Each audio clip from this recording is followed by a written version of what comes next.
It is now my pleasure and honor to introduce Cantor Michael Zoosman. Cantor Zoosman was invested as a cantor and earned his Master of Sacred Music at the Jewish Theological Seminary, the JTS, in 2008. He served as a cantor at Congregation Beth Israel in Vancouver, British Columbia, as well as a Jewish prison chaplain for federal institutions across the province. He shifted from the pulpit to full-time chaplaincy and became a board-certified chaplain through Nishama, the Association of Jewish Chaplains. And he has served as a chaplain in a forensic psychiatric hospital since 2013 at the National Institute of Health, the NIH Clinical Center in Bethesda, Maryland. Cantor Zoosman is a member of the Board of Advisors of Death Penalty Action, adding his powerful experience of transformation on this issue to the voices of exonerated death row survivors, former corrections officials who have overseen executions, murder victim family members who oppose the death penalty, families of the executed, and other professionals working to end executions in the United States. I thank you for being here. He's going to share some words of wisdom, of experience, and of Torah. So, take it away, Cantor. Thank you, Cantor Sherry. Can you all hear me? Okay. It's an honor to be here at Temple Beth Elohim in Arlington, Texas. A great honor. Thank you. And I must begin by saying that what I'm going to offer here is my own opinions and not the opinions of the NIH or the federal government. That's a protocol, that's a law that I have to observe. As you'll see, there are other laws that I feel are very wrong and that we need to change. I'm going to go relatively quickly because I have a lot to cover, so my apologies for that. Thank you for offering me this virtual podium, a beamed up bima. Here we are again doing our best to survive amidst natural and social upheaval at this season of the Days of Awe. The sanctity of life holds a primal place in Judaism, as in most spiritual traditions. It is a theme we hear repeatedly during the high holiday season. Uvacharta b'chayim, and choose life. Thoughts about life and death loom larger than ever for many of us today. Coronavirus, street violence, deadly wildfires. Allow me to engage you, though, on another matter, quite literally of life and death, but one where survival lies completely in our control. State-sponsored killing as a penalty for crime. Specifically on this Shabbat Shuvah, Shabbat of Return, to share my personal journey and Teshuvah, my returning from being a supporter of the death penalty to an advocate for its complete abolition, and to increase our awareness of this issue and fuel a broader discussion. I'm a grandchild of Holocaust survivors. Often was regaled by my grandmother at the dinner table with tales of family tragedy and salvation. It seemed easier for her to talk with me about those details than with other family members, with her own children even. To my impressionable young mind, my family history was a clear-cut story of good versus evil, us versus them. When I later learned of the Hebrew Bible's ayin tachat ayin, eye for an eye, I envisioned a literal interpretation applied to the taking of a human life. I seem to instinctively equate this primitive concept of justice with the sense of fairness and appropriate punishment for those who murdered so many of my family members. Indeed, there are many survivors who espouse forgiveness, and their stories are inspiring, but I've heard loved ones in my life say of both Nazis and of convicted murderers that, quote, they should just take them out back and shoot them. I came down on the side that heinous murderers deserve death. I appreciated that by my reading of it, even though rabbinic tradition vilified the death penalty and made capital punishment impossible to carry out, I still believed that such penalties were warranted for individuals who were clearly guilty of a capital crime in the eyes of the law. This was one of the many ways that the shadow of the Holocaust loomed very large in my life. The prospect that the death penalty as vengeance could somehow equalize the pain the Nazis had caused was too tempting for me as a third-generation Holocaust survivor. To be clear, I speak only for myself, not for others, in my position. Truth be told, growing up, I did not really give much thought to the death penalty at all. It just seemed like the right thing to do in certain cases. There was a thin red line, and when the law seemed it had been crossed, it needed to be addressed. This was my interpretation of what a recent Torah portion, Shoftim, meant by the phrase tzedek, tzedek tirdof, justice, justice shall you pursue, as applied to capital offenses. The punishment had to fit the crime. I held this line of thinking until my college years, when I laid witness to a personal tragedy that opened my eyes. A very close friend of mine at Brandeis undergrad, who I'll call Paul, had a drug-induced psychotic episode in which he violently attacked a family member. That family member barely survived. Despite Paul's apparent state of mind, he refused to plead insanity and received a lengthy prison sentence in various New York institutions, ending up at Sing Sing, which used to be the death house in New York. While I was a student at Brandeis and later at the Jewish Theological Seminary in New York, I visited Paul wherever he was imprisoned at the time and corresponded frequently. When Paul spoke with me about contrition for his crime, I, with all good intentions, reminded him that he was fortunate that his victim didn't die. In my mind, the line existed between attempted murderers who were redeemable and murderers who were not. Eventually, Paul began to speak of other inmates he was getting to know, people who had taken human lives. Paul described how some of these inmates had seemed to turn their lives around in prison. Not everyone, but many. They shared many of the same afflictions as he did. Many of them suffered from addiction or mental health-related issues, undiagnosed, improperly treated.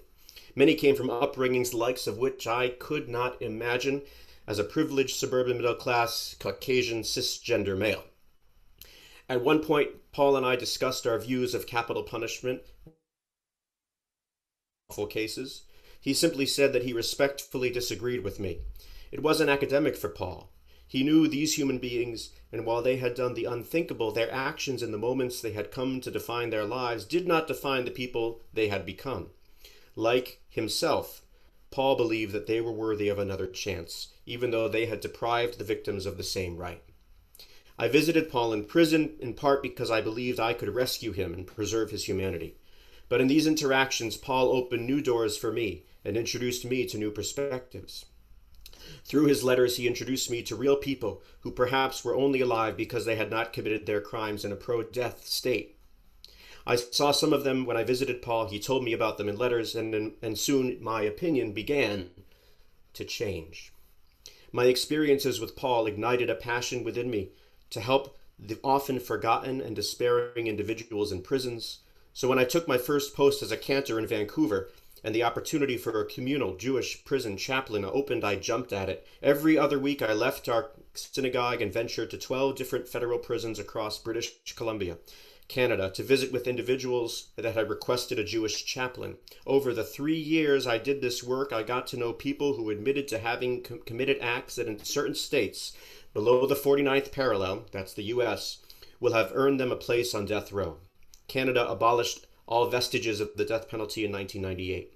I met other individuals who insisted that they were innocent of similar truly awful crimes. I listened to their stories. I journeyed with them in the process of cheshbon hanefesh, of soul searching, to discover opportunities for growth and healing. And as I did so, I began to see these men, these women, not merely as abstract, unfeeling killers, but rather fully realized human beings. There was Sergei, who hailed from Russia, who was convicted of a violent crime, now adamant that he learn every detail of how to play with a dreidel. He carved wooden dreidels for me, instructing me to distribute them to children I visited in hospitals.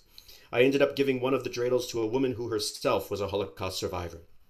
She wrote down a message in Russian for Sergei, that was his mother tongue, recounting her experience in a concentration camp, and asked me to deliver it to Sergei. When I did so, he broke down in tears. There was Elliot, a convicted murderer who gave me guidance when he discovered that I had been called upon as a clergyman to comfort a Jewish family after a young man had savagely attacked their teenage daughter, who eventually died from her wounds. After our regular study of the Torah portion of the week, Elliot, the inmate, pleaded with me, "Be there both for the family and for the perpetrator of that awful crime. Don't let him end up like me." Jerome shared with me books he had written and published that expressed his sincere regret for killing his friend during a psychotic episode. Sadly, the list could go on. Crimes of passion, calculated quadruple homicides, and for so many, contrition, change, repentance, teshuva. Inspired by these men's stories, I began to read more about First Nations restorative justice practices, to follow more keenly current death penalty cases in the States, and that's the spark in my interest coincided with Troy Davis's Kafkaesque saga of 3 last-minute gurney reprieves from death in Georgia. Davis was a man accused of murder, but who adamantly maintained his innocence.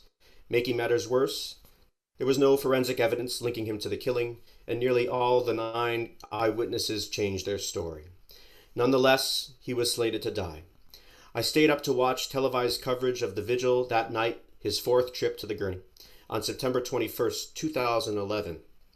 I was dumbfounded at the travesty of justice that I witnessed. It felt as if it were my friend Paul, or one of the inmates that I had come to know that were being put to death by an institution meant to correct them. Troy Davis's execution felt entirely backwards and frankly insane.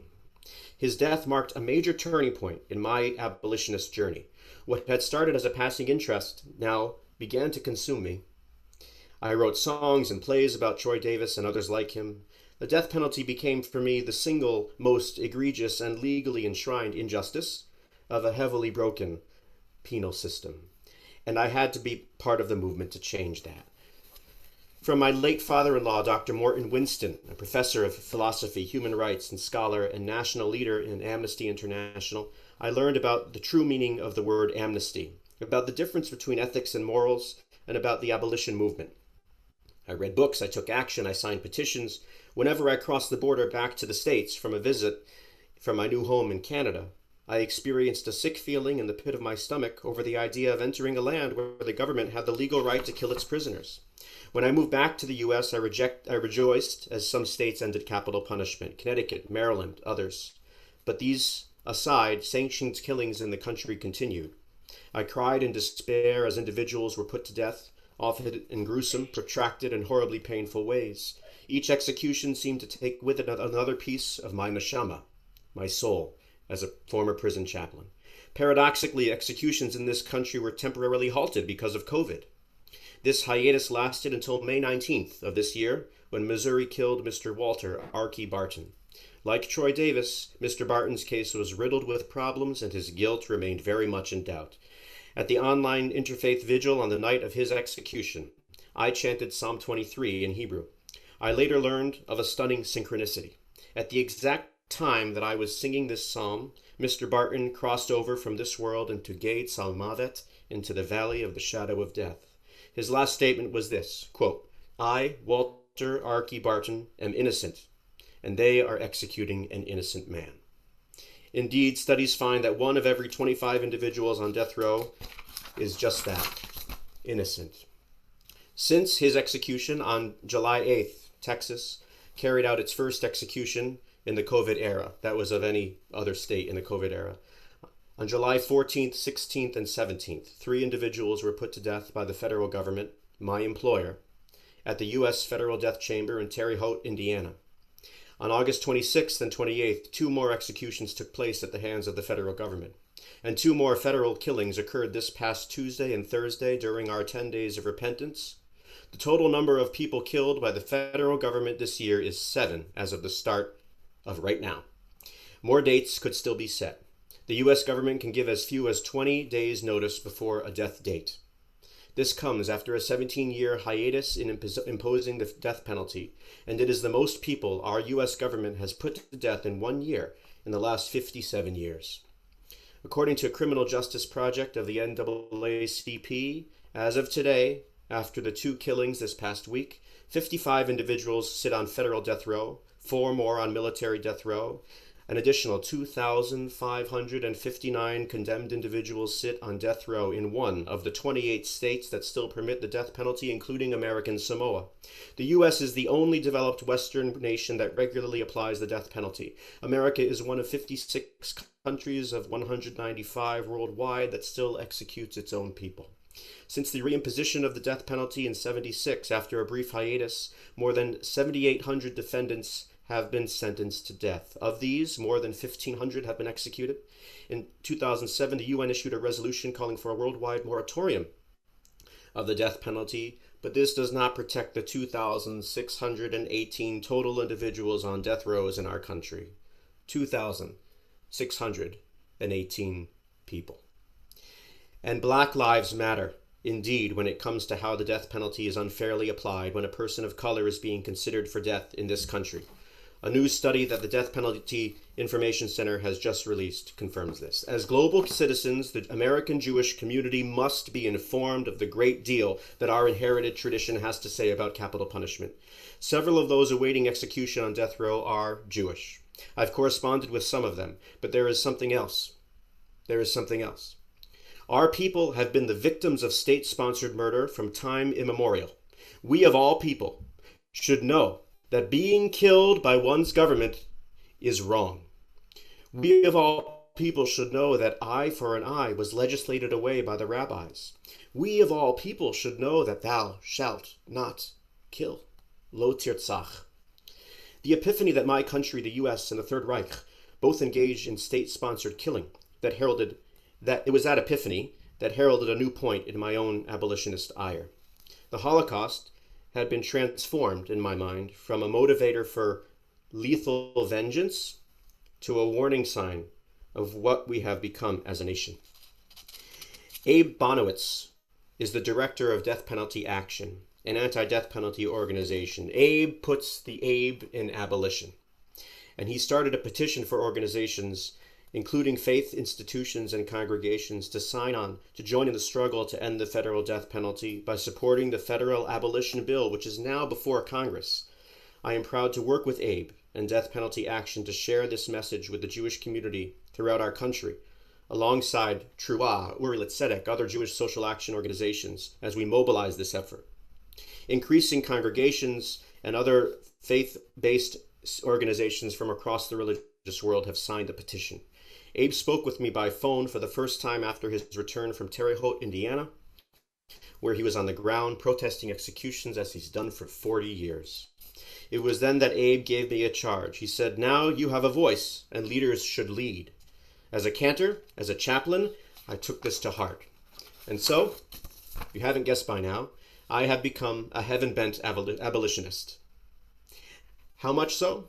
This past Tuesday, I had one of the most powerful experiences of my life when I joined Abe Bonowitz and his team of dedicated abolitionist veterans as we protested with a member of Congress at the U.S. Capitol and then at the Department of Justice, ahead of the 2 executions by the U.S. government last week. I had my shofar with me, and I wore this kittel and my white high holiday kippah for the 10 days of repentance. In front of me at the time was a poster of Ruth Bader Ginsburg with her famous quote now of, "If I were queen, there would be no death penalty." And here is some of what this Jewish abolitionist said to kick off those protests. And I've written it in red on my page here. So you know, this is what I said there. I opened with a Tikiyah Gedolah, and I said this: I am a human being. I am Jewish. I am an American. I am what's called a cantor, a member of the Jewish clergy. I am a Jewish worship leader and a spiritual voice of my people. Usually I chant and sing prayers. Today I speak prophetically. This is the single most important speech of my life. I am a federal hospital chaplain and a former prison and forensic psychiatric hospital chaplain. I speak today as the spiritual voice of the executed and the condemned. I am in correspondence with 4 individuals who identify as Jewish and who are on death rows throughout our land. One of these human beings, Christopher Vialva, who is my age, is set to die in 2 days at the hands of our federal government. He was put to death on Thursday. Christopher was sentenced at age 19 for the murders of Stacy and Todd Bagley of blessed memory, 2 beautiful, devout youth pastors who preached divine love, mercy, and forgiveness. The Jewish world is now in the middle of the holiest season of the year, the high holidays, a time for repentance and forgiveness. At this sacred time, I wrote to Christopher to beg forgiveness as a federal chaplain for what our government is about to do to him, and in these letters, he accepted my apology. He thanked me for recognizing his humanity. In the last letter, which he wrote, he knew it would be his last, he said, "Shalom v'yahava, I wish you peace and love," and he gave me the priestly benediction. He was killed at 6:42 on Thursday, looking at his mother through a screen. His mother had been denied contact visits for 20 years, and her request for a final contact visit was denied. At this season of quintessential soul reckoning, I continue in my speech in front of the DOJ, Jews across the world sound a shofar, a ram's horn like this one. It was a shofar that was the wake-up call for Abraham, that stayed his hand from murdering his son Isaac. Today it is the wake-up call for the soul of this country. Heed its warning, ha'azinu. The death penalty is murder, and thou shalt not murder. The death penalty cannot stand. We have no right, I continue, to decide who shall live and who shall die. We have no right to murder our prisoners. We have no right. This cannot stand. Pikuach nefesh, save a life. This trumps all else in Jewish tradition. Countless Jewish abolitionists stand with me in spirit from across the world and here in denouncing the great abomination of our nation that is the death penalty. This is not political. For me, it is profoundly personal. I continued. I am a third-generation Holocaust survivor. Many of my family members were murdered in that genocide. We continued to say never again in the wake of the Holocaust. Now let us unite to say never again to these state-sponsored murders, to the massacring of our own citizens, both the innocent, like Troy Davis, Walter Barton, and the guilty, like William LaCroix, executed Tuesday, and Christopher Villalva, executed Thursday. In World War II, a Polish Catholic farmer and righteous Gentile martyr by the name of Mr. Cegielski sacrificed his life. He was stabbed in the chest so that my grandmother and her sisters hiding on his farm could survive. Mr. Cegielski refused to be a passive bystander in the wake of murder. I also refuse, and so must we all. Never again, I said. Never again. Never again. But this is not just about me, this is about all of us and all our laws. The law is wrong and indefensible. Change it, now. 2,618 human beings on death rows are slated to die in our land, by our hands, in our names, and in the names of our fellow Americans. Thousands more have already been murdered in death rows. What in God's name are we doing? So, I continued, heed this blast of the shofar and choose life. Life is sacred. To members of Congress, let this shofar be the single greatest wake-up call of your lives. Let it reverberate to the deepest fiber of your very beings and in the soul of every human being who inhabits and inherits this land, both the living and the dead. You think you know, I continued, you think you know about matters of death? You don't. I have been around death long enough as a chaplain to know that I, too, know next to nothing about it. That we know next to nothing, certainly not enough to legislate death. The matter is meant to be hidden from us, and rightfully so. You think you understand eye for an eye? I continued. You have no idea what you're talking about. Research it. Do your homework. Realize that our rabbis understand that these words are maniacally misinterpreted as a justification for murder. I serve as what is called a shomer, a guardian of the dead bodies in the Jewish tradition. I sit with dead bodies in the hospital and in the morgue. I do so as I wrote these very words. I walk with death. I have learned firsthand that we are to leave all matters involving death with those on the other side, in Olam Haba, in the world to come. You don't mess with death. All I know from firsthand experience, if I may, is that what we call divinity, what appears to me as HaShekhinah, the divine feminine presence in Jewish tradition, cries out in anger whenever we murder, and that this so-called death penalty of ours, forgive me, pisses her off royally. And believe me, she bears down hard. She is love. She is compassion. She is justice. She is not vengeance. She is not murder.